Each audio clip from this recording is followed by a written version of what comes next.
This story is good. I really love the action and the power system. Really creative. I love the MC, but he seems a little bit complex. What is it about him? Hi everyone, welcome back to another episode of Mel. If you are a long-time subscriber and participated in Mel's March Madness, thank you for participating and voting. This video is a result exactly of that. And if you have not been here before, hopefully you'll end up subscribing by the end of this video. For those of you who may be a fan of Omniscient Reader's Viewpoint, the manhwa, or you read it on Webtoon, or perhaps you're now reading the novel. Side note, thank you Yen Press for finally translating it. You may well know that our main character, Kim Dokja, is quite the complex man. Now, I don't mean complex as in it's hard to understand him, but I mean it in the sense as to how much we just see him evolve throughout the story. Because he starts off as a simple reader that gets transported into one of his favorite stories of all time, TWSA, more formerly known as 3 Ways to Survive an Apocalypse, and often finds himself embodying the main character, who also serves as a pillar of light for Kim Dokja, who is Junghyeok. But as Dokja continues to progress through the story of TWSA, he finds himself more integrated into the story, kind of becoming a character of his own right, despite not being an original character of the story. And I feel like with this progression, he starts to astonish me with his change with every single turn. So in this video, we'll be doing a minor breakdown of Kim Dokja's character and analysis of his duality. One of the first things that kind of strikes me is that being a reader has many pros, but also plenty of drawbacks throughout the story of ORV. Dokja obviously has an immense love for the story. He has a love for the characters, he has a love for the progression of the scenarios, and going back to the characters, he obviously loves the MC, Junghyeok, because kind of gave him solace and inspiration through his own personal life struggles. And I mean, actually, before you continue diving into the rest of this video, if you don't know what ORV is about and you've never read the story before, you can go watch one of my other videos on ORV that kind of gives you a summation as to what it's about and why you might want to read it. But getting back to our topic at hand, as someone, Dokja, who really loves the story of ORV, he has often thought of, I guess you could say, himself in the main character and within the story itself. And I mean, you, who probably read manga, webtoon, manhwa, and anything else, other comics, you've probably envisioned yourself in some of your favorite stories as well. Like, I have totally thought about what it would be like to be a Sailor Scout, or even in watching Apothecary Diaries, how much I'd love to be Mao Mao and just how awesome she is, because I love the story so much. And you can see that Dokja's love for the story enables him to navigate the scenarios in a way that minimizes the loss of other characters around him. Because at the end of the day, he knows the ending of the story, and he wants to be able to give it the best ending possible. Especially because now that he's part of the story, he doesn't know what will happen to him if it progresses in the way that the original story went. But not only has his love for the story given him the ability to best navigate these disastrous scenarios, but it also has enabled him with a very special skill set within the story of ORV. And this skill set is known as Omniscient Reader's Viewpoint, hence the whole title of this story. This ability is really cool. It allows him to be able to read the movements of characters that he has a decent understanding of, understand their emotions, even read their thoughts sometimes. And in most extreme cases, if he can super identify with the character, he can even enter their body and, you know, control their movements. It's a really fascinating take on a reader's point of view. In addition to that, because he's read the entire story and has certain understanding of the characters, he also has this enhanced reader comprehension of the story overall. Because even though he's read it once before, kind of living it and almost in a way rereading it allows him to understand it in a completely different way than the first time around. But obviously, as I started this, I said, well, there are good things and there are bad things to being a reader that loves your story so much. A lot of the good things is being able to save some characters, either from imminent death very early on in the story, or prevent everlasting trauma. Because Lord, it seems like in the original TWSA, there was a lot more trauma. Not saying that there isn't trauma still with Dokja changing the story, but he's found ways to, you know, help navigate other characters through it in a better way. And he's found a way to prevent our main character, Junghyeok, who has the ability to regress. So basically, if the story of TWSA kind of out, he can basically like transcend himself to another universe, and he can live different rounds of the same story and, you know, essentially get to the end of all scenario and survive this apocalypse that they're all living through. So in Dokja knowing the story, he prevents Junghyeok regressing and transcending multitudes of times, and we are still within the third round when we know that in the original story of TWSA, there's a couple hundred, I think, that Junghyeok goes through before we reach the actual original ending of TWSA. Yeah, that sounds really crazy and confusing, but stick with me here. But as I mentioned, here's some of the bads of Dokja being so immensely in love with this story. Because he knows so much and he knows what's about to happen, and he's kind of one of the only people that really knows the entirety of the story of TWCA, he has to carry the load and the burden of knowing what comes next. And he kind of has to, or not that he has to, but he takes on the responsibility of preventing the scenarios from getting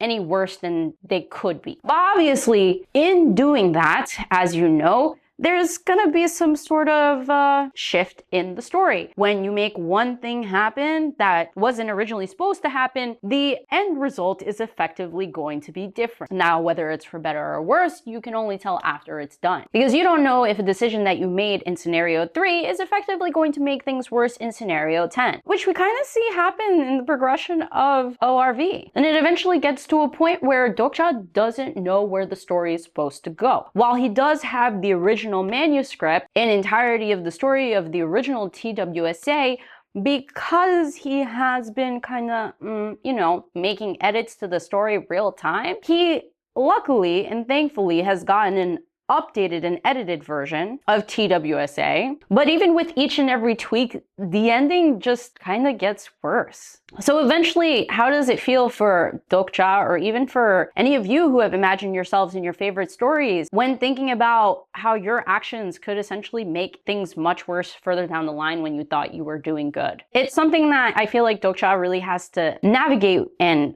deal with and think about constantly. And I feel like that's what starts to create some of the complexity in his character. It's like, do you or don't you? What do you do? And if you make X action, will Y be the result, or will Z be the result? An interesting thing that happens within the story of ORV is obviously Dokja is not supposed to be the protagonist. He's in a story where Junghyeok is the protagonist and he kind of is a nobody. But in an effort to change the story and make it better and get the ending that he wants at the end of scenarios, he kind of starts to pose as Junghyeok. And I think that happens for a couple of reasons. One, his love for the character. As mentioned in point 1, you kind of want to be your favorite main character in your favorite story. I think all of us have imagined that. And Dokja idolizes Junghyeok. He often tries to emulate him, and whenever he does any type of heroic act, he never uses his own name, but uses Junghyuk's name. But I also think that he does this because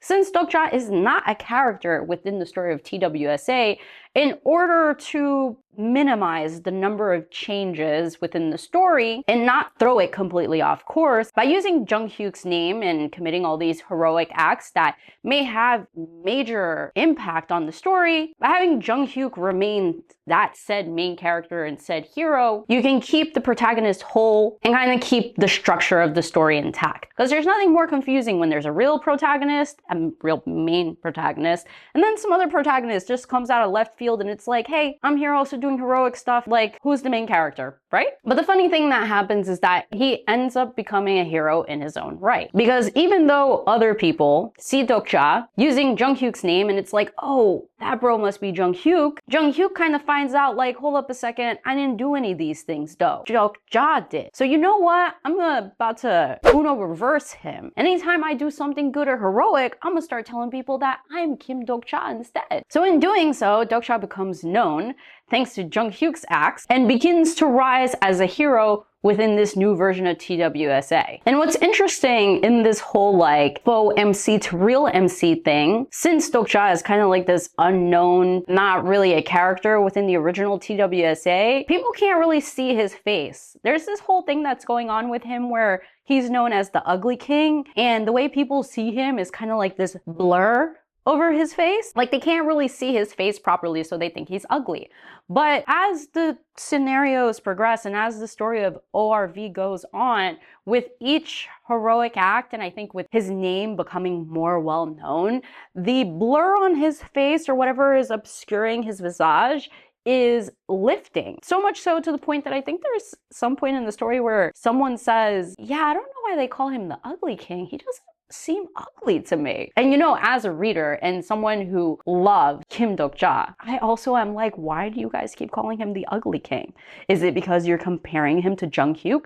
No, it's something happening within the story and the scenarios that's making him look this way. What the hell? Anyway, I digress. Point being is that with his name becoming more well known, it seems like whatever effect there is on his face gradually starts to lift. And I think eventually getting to the point in the end of ORV and the new version of TWSA, he'll kind of be a pure deuteragonist hero alongside with Junghyeok. So something that I've already emphasized time and time again is that Dokja is not really part of the original story of TWSA. And since he's always been a reader of this story, while he has a great love for the characters, he does at the end of the day understand fundamentally that this is a story. So he starts off very detached, but then slowly as the story continues on, he kind of becomes a character. And I think going back to the point of him being the fake hero, this may have also been another reason why he never wanted his name to be known. It helps him kind of stay detached from the story by not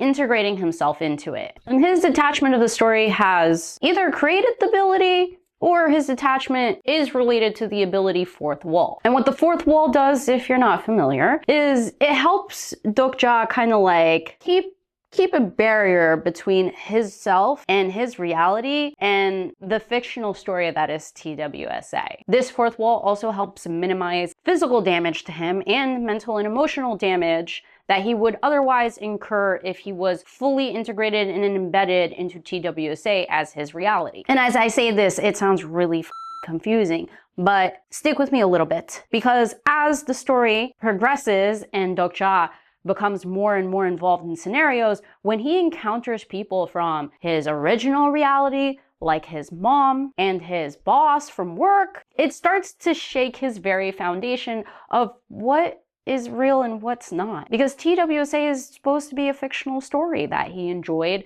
from his reality, that he used to read as an escape. But now it feels like there's no escape though, because he's suffering through these scenarios while also being faced with parts of his reality that had a huge emotional toll on him. And in moments like this, it would cause the fourth wall and its ability to shake violently. So the fourth wall kind of helped him detach, and I guess you could say also help him disassociate from what was happening to him. This disassociation, I guess, allowed him to continue to navigate the stories in a certain fashion up until a certain point. Because as a true detached reader, you're able to make better executive decisions in these heavy crisis scenarios in order to improve the ending of scenarios. Because it first starts out with, I want to be able to navigate all of these scenarios so that Junghyeok can get to the ending of scenarios that I want to see. He wants to be able to see a certain ending to the story. But Dokja eventually finds himself in a position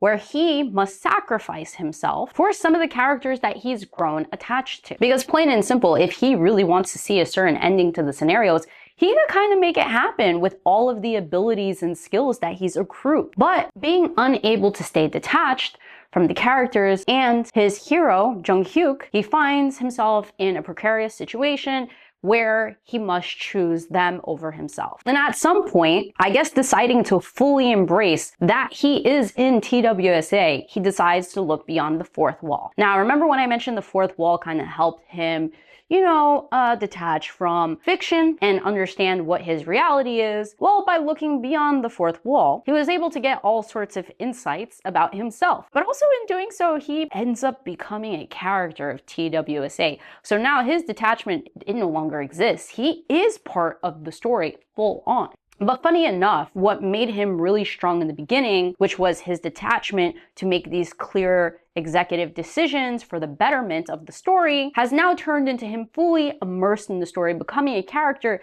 but he's acquired a new story that has basically doubled his stat just by looking beyond the fourth wall. So Dokja, as mentioned, is often filled with these confusing paradoxes with his duality, just based on how he starts out, but then ends up being someone different. And I mean, this you could essentially say is what being human is about. You start off one way, but as you experience life, you become another way. But just seeing Dokja grapple with his duality often in staying a reader or being involved has been some of the most interesting facets of ORV. And I think personally why I end up loving this story so much is because Dokja is kind of all of us. What person isn't filled with contradictions that eventually leads to evolution and growth? So I'll say that there's probably a little bit of Kim Dokja in all of us. There you have it. Those are my thoughts and kind of mini breakdown on Kim Dokja as a character within the story of Omniscient Reader's Viewpoint. Again, if you've watched the entirety of this video and don't know anything about ORV, go watch that other video I mentioned and definitely pick up the story. You can either read it on Webtoon or you can buy the copies for the manhwa or the novel that's both published by Eyes Press. And if you're a big fan of ORV, let me know your thoughts in the comments below as to, everything that I kind of talked about in this video. And if you enjoyed this video and have not subscribed yet, make sure you hit the subscribe button and like, as well as sharing with somebody else. However, that's gonna do it for me. Thank you so much for joining. I'm Mel, the host of Annie Mel, and I will catch you all on the next one. Bye.